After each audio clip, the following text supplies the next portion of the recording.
दोस्तों, सामयिकी के इस अंक में आप सभी साथियों का बहुत बहुत स्वागत है और वर्कर्स सोशलिस्ट टीवी के लिए आपके साथ मैं हूं राजेश त्यागी। आप जानते हैं कि मुंद्रा बंदरगाह पर, जो गुजरात के उत्तरी तट पर, कच्छ की खाड़ी के उत्तरी तट पर गुजरात पे, ये देश की सबसे बड़ी बंदरगाह है और ये बंदरगाह, इसे मुंद्रा बंदरगाह भी कहते हैं और इसे अडानी बंदरगाह भी कहते हैं, क्योंकि ये गौतम अडानी जो देश के सबसे बड़े पूंजीपति हैं उनकी निजी बंदरगाह है, उनका प्राइवेट पोर्ट है। ये एक तरह से उनका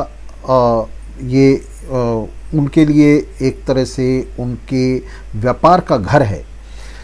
यहाँ अब तक की भारत की सबसे बड़ी ड्रग की खेप, हेरोइन जो सबसे महंगी ड्रग है, उसकी सबसे बड़ी खेप लगभग 3000 किलो की खेप ये पकड़ी गई है, जिसकी कीमत जो है अंतर्राष्ट्रीय बाज़ार में 21,000 करोड़ बताई जा रही है। पहले मीडिया ने इस पर पानी डालने की कोशिश की और इसकी कीमत को कम करके आंका 9,000 करोड़ बताई जा रही थी, और धीरे धीरे ये पता चल रहा है कि इसकी कीमत अंतर्राष्ट्रीय बाज़ार में 21,000 करोड़ या उससे भी ज़्यादा हो सकती है। तो ये अब तक की भारत की सबसे बड़ी खेप है, ड्रग्स की सबसे बड़ी खेप है जो पकड़ी गई है, और इसमें सीधे सीधे भारत का जो सबसे बड़ा पूंजीपति है गौतम अडानी, वो इसमें फंस रहा है। लेकिन गजब की बात यह है कि अब तक गौतम अडानी को गिरफ्तार करना या उसके खिलाफ कार्रवाई करना तो दूर है, उसके किसी दफ्तर की तलाशी नहीं ली गई और उससे कोई पूछताछ तक नहीं की गई है, इंक्वायरी तक नहीं की गई है। हालांकि ये बिल्कुल स्पष्ट दिखाई दे रहा है कि इतनी बड़ी जो खेप है, ये 21,000 करोड़ रुपए की जो खेप है, ये किसी छोटे मोटे आदमी के वश का काम नहीं है। और जो तथ्य सामने आ रहे हैं, वो तथ्य भी इसके अंदर बहुत ही स्पष्टता के साथ हमें दिखाई दे रहे हैं। मीडिया में इन सब को लेकर, इन तमाम स्पष्ट तथ्यों को लेकर भी, इनके बावजूद भी चुप्पी बनी हुई है, खामोशी बनी हुई है। और ये दक्षिणपंथी मीडिया जो छोटे छोटे मामलों में बहुत बड़ा हल्ला मचाता है, ये इस मामले में 21,000 करोड़ रुपए की स्मगलिंग के मामले में, ड्रग स्मगलिंग के मामले में, जो अब तक का सबसे बड़ा मामला है, उसके अंदर पूरी तरह से इसने अपने होठ जो है वो सिल रखे हैं, और एक चुप्पी, एक खामोशी का माहौल जो है वो दक्षिणपंथी मीडिया के अंदर बना हुआ है। ये जो खेप पकड़ी गई है, ये 2 कंटेनरों के अंदर लदी हुई थी और लगभग 40 टन के ये 2 कंटेनर थे। ये कंटेनर्स जो हैं, ये अफ़गानिस्तान के अंदर जो टेल्कम स्टोन मिलता है, पत्थर मिलता है जिसको पीस कर टेल्कम पाउडर बनाया जाता है, उसका आधा प्रक्रियाकृत, हाफ प्रोसेस्ड जो है चूरा था। ये 40 टन का चूरा था 2 कंटेनरों में भरा हुआ, जिसके बीच में हेरोइन की ये जो तमाम मात्रा है, ये 2 कंटेनरों के अंदर उसकी तहों में छुपा करके रखी गई थी, पैकेट्स के अंदर। और ये बात किस तरह से खुली, ये दरअसल एक टिप ऑफ था, एक सूचना थी DRI को, डायरेक्टरेट ऑफ रेवेन्यू इंटेलिजेंस को। सूचना ये थी कि एक खेप जो है हीरोइन की, वो लाई जा रही है, और वो एक बोट से लाई जा रही है, एक नाव से लाई जा रही है। पिछले 5 दिन से लगातार जो है खुफिया एजेंसियाँ सक्रिय थीं, वो इसकी तलाश कर रही थीं, और ये नाव जो है ये उनके हाथ आ गई थी। गुजरात के इसी कच्छ के तट के पास, कच्छ की खाड़ी के तट के पास ये खेप उनके हाथ आ गई थी, जो एक नाव के अंदर रखी गई थी। और इसकी बहुत बोस्टिंग करते हुए DRI ने घोषणा की थी। उन्होंने कहा था कि 150 करोड़ रुपए की लगभग हीरोइन जो है उसकी खेप हमारे हाथ आ गई है। लेकिन जब इन लोगों को गिरफ्तार किया गया, जब उस नाव को किनारे पर लाया गया, बोट को किनारे पर लाया गया और इन लोगों से कड़ाई से पूछताछ की गई, तो पता चला कि यही खेप नहीं है, और भी खेप जो है वो पहले ही तट पर पहुंच चुकी है। और इसकी जब खोजबीन शुरू की गई, जब इसकी तलाशी शुरू की गई, तब ये पैकेट जो हैं ये एक करके निकलने शुरू हुए। और ये बहुत बड़ा कॉन्ट्राबैंड भारत में ही नहीं, दुनिया में अब तक जितनी जब्तियां हुई हैं उनमें से बहुत बड़ी जब्तियों में से एक है ये। कुछ अखबारों ने तो लिखा कि दुनिया में अब तक की सबसे बड़ी जब्ती है, लेकिन भारत में तो कम से कम ये अब तक की सबसे बड़ी जब्ती है ही। तो ये 21,000 करोड़ रुपए की जो है जब्ती वहाँ से हुई है। इसको टेल्कम पाउडर बताकर लाया जा रहा था। ये अकेली जब्ती नहीं है, इसमें एक और बहुत महत्वपूर्ण बात है, एक और बहुत महत्वपूर्ण आंकड़ा सामने आ रहा है कि इस साल मार्च में भी इन्हीं कंपनियों के बीच में लगभग इससे 3 गुनी मात्रा का टेल्कम पाउडर का और भी आयात निर्यात हुआ है। ये कंपनियां कौन सी हैं? ये कंपनियां हैं, एक तो ये निर्यातक कंपनी जो है ये कंडाहार अफ़गानिस्तान की निर्यातक कंपनी है जिसने ये भेजा है, जिसके नाम से कंसाइनमेंट आया है। ये है Hasan Hussain private limited. Hasan Hussain traders के नाम से जो है ये कंपनी है अफ़गानिस्तान में, जिसने इस कंसाइनमेंट को ईरान भेजा था। ये कंसाइनमेंट अफ़गानिस्तान से सीधी नहीं आई है, अफ़गानिस्तान से कंसाइनमेंट जो है जिस किसी तरह ईरान पहुंची थी, और ईरान से ये शिपमेंट जो है ये भारत के लिए बुक हुई थी। और ये कंसाइनमेंट यहाँ हैदराबाद की एक कंपनी है, उस कंपनी के नाम से जो है आरशी ट्रेडिंग कंपनी के नाम से ये बुक हुई थी टेल्कम पाउडर की कंसाइनमेंट। और इस आरशी ट्रेडिंग के जो मालिक हैं पति पत्नी, वे चेन्नई से बिलोंग करते हैं, चेन्नई रहते हैं। उनकी औकात इतनी नहीं है कि वो इसका 1,000वां हिस्सा भी जो है वो मंगा सकते। तो ये निश्चित रूप से बिल्कुल स्पष्ट है कि ये एक बहुत बड़ा खेल हो रहा है। ये अर्जी फर्जी नामों से कंपनियां बनी हुई हैं, अर्जी फर्जी उनके डायरेक्टर बनाए हुए हैं, लेकिन इसके पीछे जिन लोगों का हाथ है वो कोई बहुत बड़े लोग हैं। और अडानी के प्राइवेट पोर्ट के ऊपर इसका उतरना अपने आप में एक बहुत बड़ा इशारा कर रहा है, इंगित कर रहा है। और किसी भी तरह से ये जो सरकारी एजेंसियां हैं, चाहे उसमें directorate of revenue intelligence and customs हो, चाहे उसके अंदर एनफोर्समेंट डायरेक्टरेट हो, लोकल पुलिस हो, ये किसी भी तरह से गौतम अडानी के ऊपर हाथ नहीं डाल सकती, उस पर हाथ नहीं डाल रही हैं, उससे पूछताछ तक नहीं कर रही हैं। और ये बात बड़ी निश्चित है कि इतनी बड़ी कंसाइनमेंट को, 21,000 करोड़ की कंसाइनमेंट को मंगाना, उसका आयात करना, ये किसी मामूली आदमी का काम बिल्कुल नहीं है, किसी छोटे मोटे स्मगलर का काम ये नहीं है। और बड़े स्मगलर का भी बहुत मुश्किल है। पाब्लो एस्कोबार नाम का जो एक अंतर्राष्ट्रीय स्मगलर है, तो सिर्फ वही इतनी बड़ी कंसाइनमेंट्स जो है, शिपमेंट्स इधर से उधर मंगाता है पाब्लो एस्कोबार। लेकिन इस मामले में उसका हाथ नहीं लग रहा है, क्योंकि कंसाइनमेंट जो है ये भारत में आई है और भारत में आकर इसका डिस्ट्रीब्यूशन यही होना था।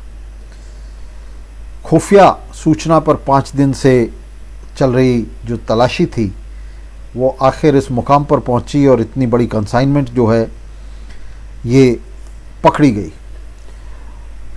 ये बहुत ही निश्चित है कि ये जो अडानी का पोर्ट है, अडानी का पोर्ट इस तरह के कारोबार का पहले भी प्लेटफॉर्म बना रहा है। जैसा हमने कहा कि इसी साल के मार्च 2021 में इन्हीं कंपनियों के बीच इससे भी 3 गुनी बड़ी कंसाइनमेंट जो है उसका आयात निर्यात हुआ है।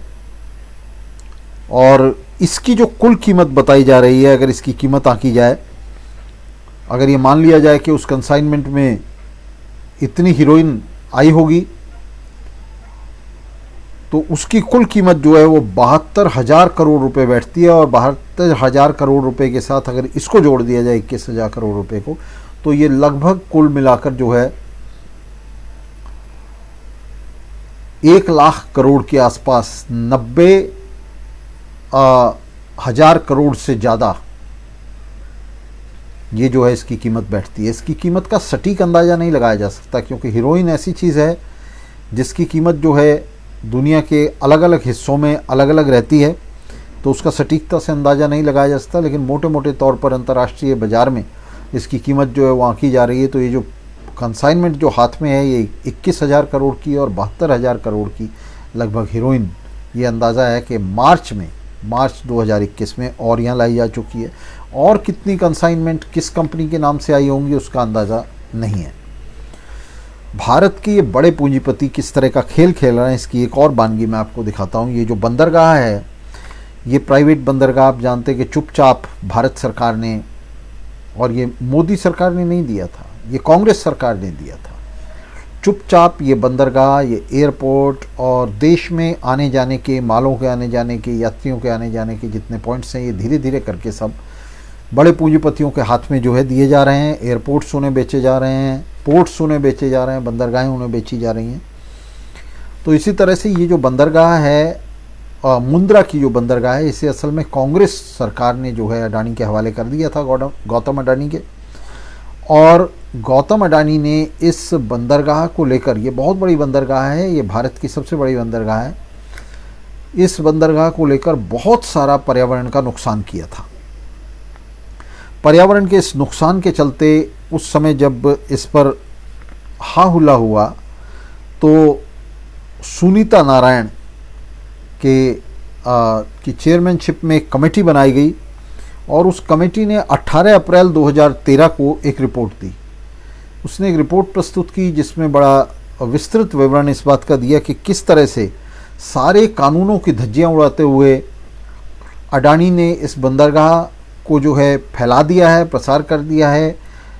उसने जंगल काट डाले हैं, उसने जो बागान थे आसपास के वो काट डाले हैं और पर्यावरण को बहुत बड़ा नुकसान पहुंचा है। इसके बावजूद, इस रिपोर्ट के बावजूद कांग्रेस सरकार ने अडानी के खिलाफ कोई कार्रवाई नहीं की। इस रिपोर्ट के आने के बाद वहाँ 4 गांवों ने पंचायत लगाकर वहाँ जन सुनवाई की।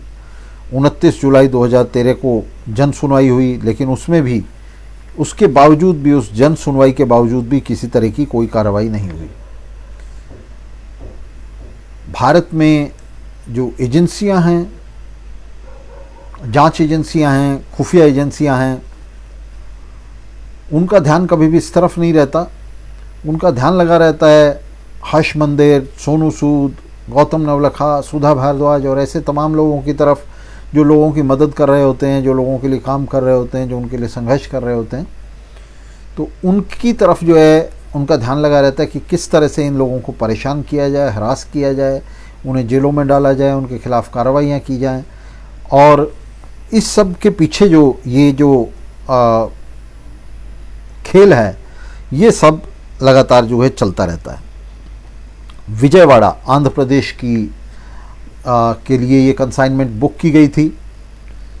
ये जो 21,000 करोड़ की कंसाइनमेंट है, लगभग 2,988 किलो हेरोइन थी और ये विजयवाड़ा आंध्र प्रदेश के लिए बुक की गई थी। हमने आपको बताया कि आशी ट्रेडिंग कंपनी के नाम से ये बुक की गई थी, उसने इसे आयात किया था।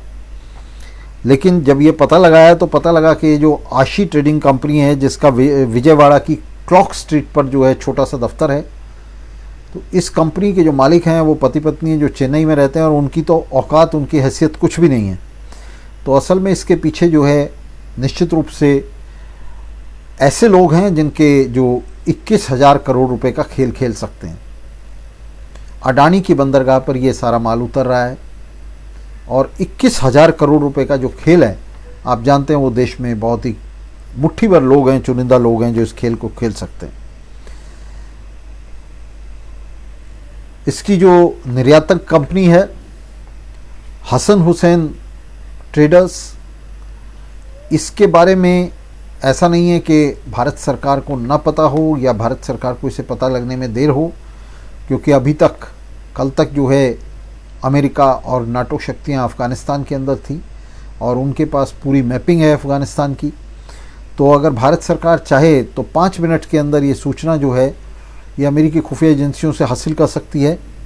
लेकिन ऐसा नहीं लगता किसी भी तरह से कि भारत सरकार और उसकी एजेंसियां ये पता लगाने में किसी भी तरह से उत्सुक हैं कि ये माल जो है ये किसका है किसने इसे मंगाया था, कौन इसके पैसे देने वाला था, 21,000 करोड़ रुपए का भुगतान कौन करने वाला था, और किस तरह से ये जो आज तक की सबसे बड़ी जब्ती है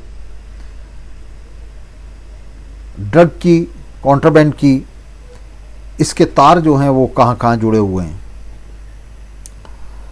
इससे पहले भी जो कंसाइनमेंट आई थी उसकी भी अभी तक कोई जांच शुरू नहीं की गई है। मार्च 2021 में जो कंसाइनमेंट आई थी उसकी भी जांच शुरू नहीं की गई है। और अगर इसको ठीक से कहें तो ये जो सीजर हुआ है, ये जो कॉन्ट्राबैंड पकड़ी गई है, ये कॉन्ट्राबैंड अचानक पकड़ी गई है। असल में जो खुफिया एजेंसी हैं उन्हें भी ये नहीं पता था कि इतनी बड़ी कॉन्ट्राबैंड जो है वो पकड़ी जा सकती है। जब उन्हें ये सूचना मिली कि कॉन्ट्राबैंड जो है उसकी स्मगलिंग हो रही है, वो 5 दिन से इसकी तलाश कर रहे थे, और वो 150 करोड़ की जो कॉन्ट्राबैंड उन्हें एक बोट से बरामद हुई थी, मिली थी, तो उसे लेकर वो अपनी पीठ थपथपा रहे थे और बहुत खुश थे। किसी को भी आशा नहीं थी कि इतनी बड़ी जो खेप है वो किसी तरह से हाथ में आ जाएगी। आप देख सकते हैं दोस्तों कि ये इस समय जो अफ़गानिस्तान के अंदर तो जो कुछ हो रहा था हो ही रहा था। अफ़गानिस्तान दुनिया की जो कुल कॉन्ट्राबैंड है उसका 80 से 90% के बीच में उसका जो उत्पादन है वो अकेले अफ़गानिस्तान के अंदर होता है। अफ़गानिस्तान बहुत बड़ा उत्पादक है इस कॉन्ट्राबैंड का। और जानकार हमें ये बताते हैं कि अमेरिका ने जो अफ़गानिस्तान के ऊपर कब्ज़ा किया, उस कब्ज़े के पीछे दरअसल इस कॉन्ट्राबैंड के व्यापार पर नियंत्रण हासिल करना भी एक उद्देश्य था अमेरिका का। और इसके ऊपर नियंत्रण हासिल करके वो अफ़गानिस्तान के अंदर जो अपनी वॉर है उसकी तो फंडिंग कर ही सकता था, उससे बाहर भी फंडिंग कर सकता था।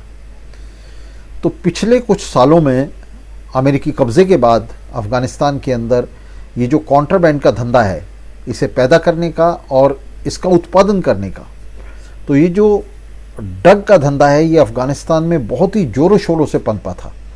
और वहाँ अमेरिका और नाटो की एजेंसियों ने जो पूरा ताना बाना बनाया था अफ़गानिस्तान के अंदर, हालांकि वो ये कह रहे थे कि हम वहाँ कॉन्ट्राबैंड ट्रेड को नष्ट करने जा रहे हैं, लेकिन हुआ ठीक उसका उल्टा। दुनिया के जो विशेषज्ञ हैं वो हमें बता रहे हैं कि अफ़गानिस्तान के अंदर ये जो ड्रग का उत्पादन है, कॉन्ट्राबैंड का उत्पादन है और उसका व्यापार है दुनिया भर में, ये पिछले 2 दशकों में सबसे ज़्यादा बढ़ा है। पहले भी होता था, लेकिन पहले ये स्थानीय स्तर पर और सीमित मात्रा में होता था, लेकिन अमेरिकी कब्ज़े के बाद इसका जो व्यापार है वो बहुत ज़्यादा बढ़ गया है।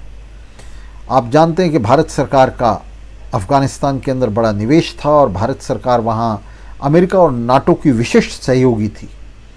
तो भारत सरकार के लिए पता लगाना कि ये हसन हुसैन ट्रेडर्स जो है ये कौन हैं और कौन लोग इसके अंदर इन्वॉल्व हैं, कहाँ से ये कॉन्ट्राबैंड आ रही है, ये बहुत ही आसान था।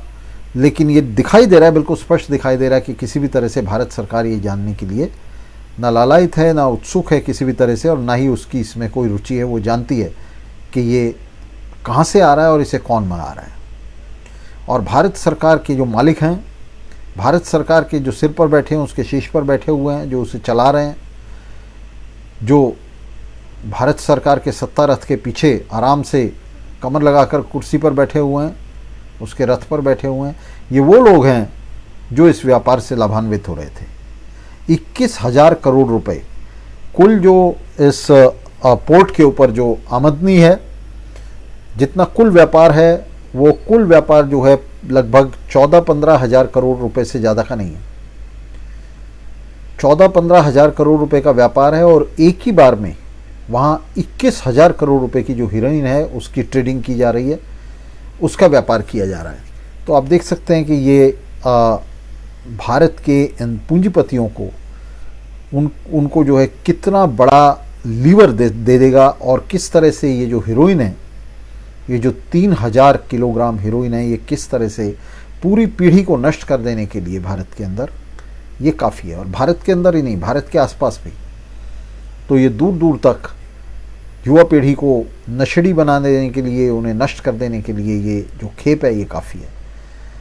हम लगातार सुनते हैं, कभी उड़ता पंजाब फिल्म आती है, कभी पता लग तभी कभी जो नेता लोग हैं वो ये घोषणा करते हैं कि पंजाब में जो है नशे के व्यापार पर हम प्रतिबंध लगा देंगे, हमारी सरकार आ जाएगी तो। लेकिन हम देखते हैं कि ये जो नशे का व्यापार है, ये जो ड्रग्स का व्यापार है, ये पूरी दुनिया के अंदर यही लोग हैं, ये जो संपन्न लोग हैं, ये जो बाहुबली हैं, ये जो लोग सत्ता में हैं, जिनके हाथ में सत्ता है, पूरी दुनिया में जो नशे का व्यापार है ये लोग चला रहे हैं। बहुत नीचे नीचे नीचे नीचे 2-2, 4-4, 10-10 ग्राम के कॉन्ट्राबैंड्स के साथ लोगों को पकड़ के उनका चालान किया जाता है, उनको सजाएं की जाती हैं, उनको 10-10 साल जेलों में सड़ाया जाता है। लेकिन ये जो ऊपर बैठकर हजारों किलोग्राम का व्यापार कर रहे हैं, ये लोग बड़े पूंजीपति हैं। इनके साथ भारत का प्रधानमंत्री जो है वो इनकी पार्टियों में जाता है, इन्हें अपनी पार्टियों में बुलाता है। इनके साथ पूरी सरकार और उसके जो प्रधानमंत्री और मंत्री और तमाम लोग हैं, तो वो सब जो हैं इनके साथ एक क्लब बनाते हैं।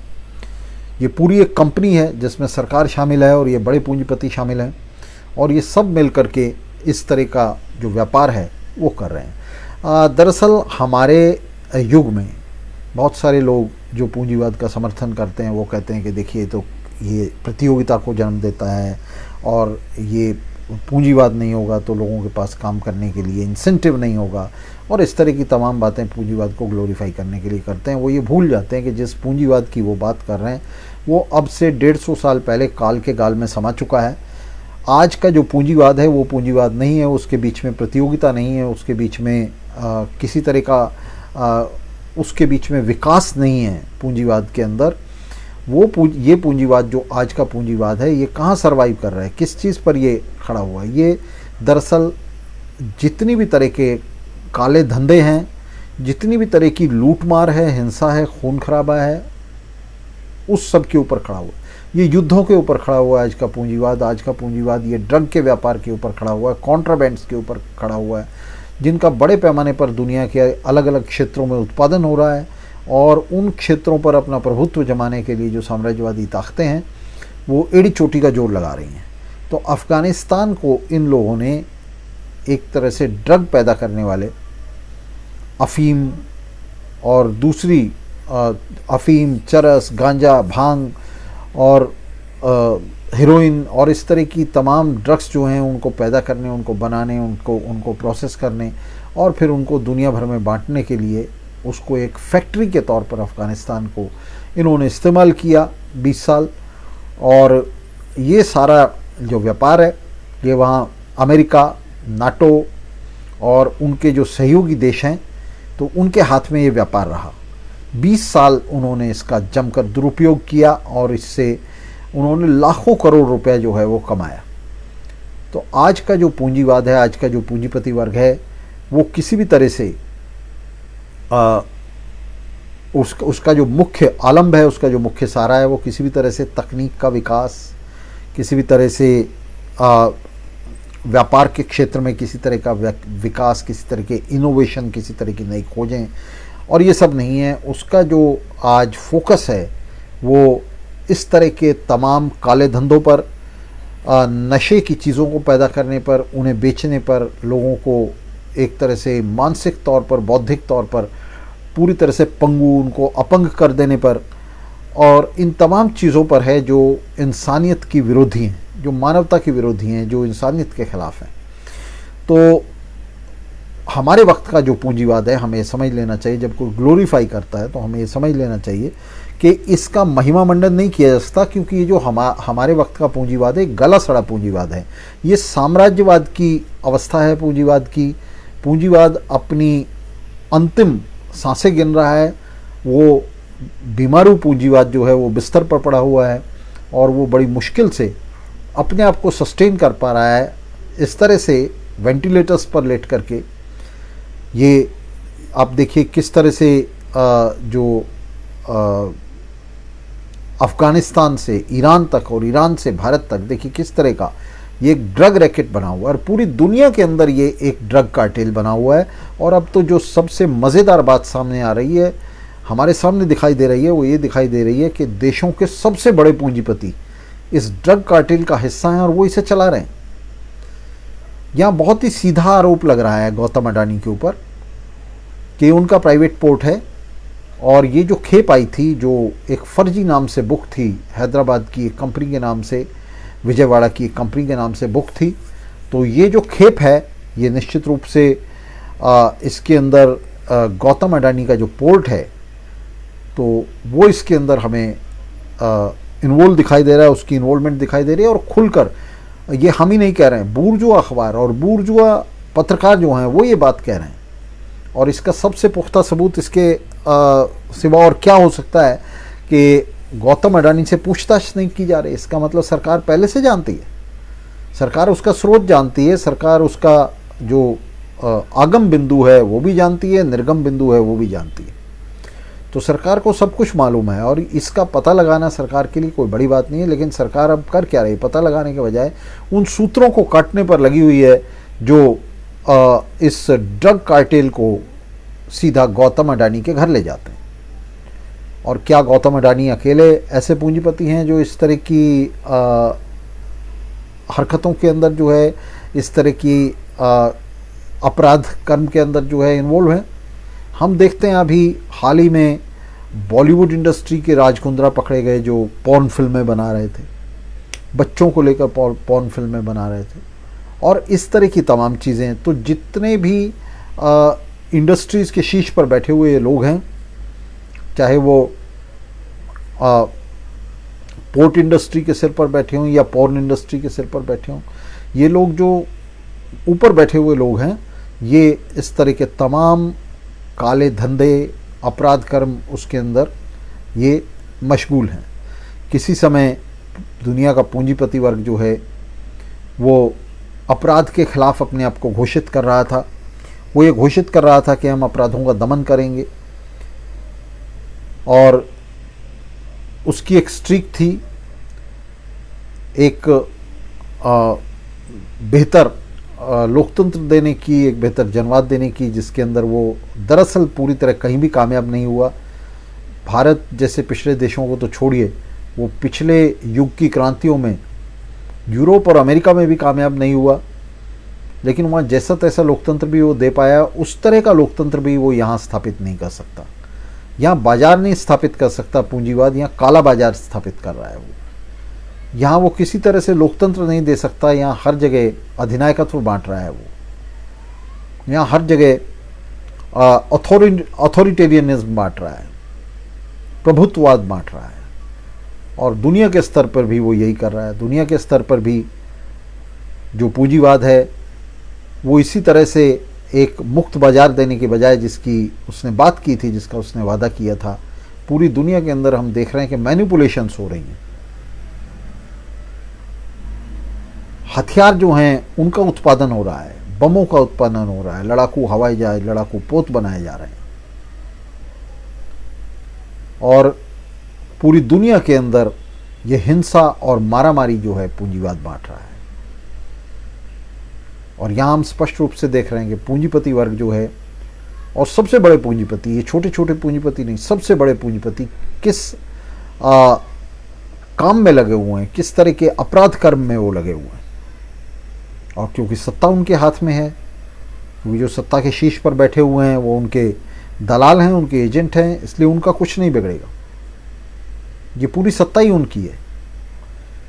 तो ये मांग करना कि उनको गिरफ्तार किया जाए, उनके खिलाफ जांच की जाए, ये बहुत ही हास्यास्पद होगा हमारे लिए। हम ये मांग भी नहीं कर रहे हैं, हम जनता से मांग कर रहे हैं, मेहनतकश जनता से मांग कर रहे हैं कि इस पूंजीवाद को और पूंजीपतियों के इस दलाल सरकार को जन आंदोलन के जरिए उखाड़ कर फेंका जाए, जन आंदोलन के जरिए से खदेड़ बाहर किया जाए और इसकी जगह मजदूरों, मेहनतकशों की ऐसी सरकार स्थापित की जाए जो जनता को युद्ध से लेकर और ड्रग्स तक, नशे तक, इन तमाम बीमारियों से, हमारे युग की इन तमाम कलुषित बीमारियों से उन्हें मुक्ति दिला सके। तो साथियों, इसके साथ ही आपसे विदा लेते हुए हम आपसे फिर गुजारिश करते हैं कि जो वीडियो आप देख रहे हैं और जो बातें आप सुन रहे हैं, इन्हें ज़्यादा से ज़्यादा प्रसारित करने में वर्कर्स सोशलिस्ट टीवी की मदद कीजिए। वर्कर्स सोशलिस्ट टीवी के जो लाइव वीडियो हैं, इनको ज़्यादा से ज़्यादा अपने साथियों में, ज़्यादा से ज़्यादा ग्रुपों में, ज़्यादा से ज़्यादा प्लेटफॉर्म्स पर इनका जो है प्रसारण कीजिए, इन्हें बांटिए, इन्हें वितरित कीजिए, इन्हें डिस्ट्रीब्यूट कीजिए, इन्हें शेयर कीजिए। तो इस अनुरोध के साथ आपसे विदा लेते हैं और फिर मिलते रहेंगे दोस्तों। इस तरह के कार्यक्रम में सभी मिलकर हिस्सा लेते रहेंगे, संघर्ष करते रहेंगे।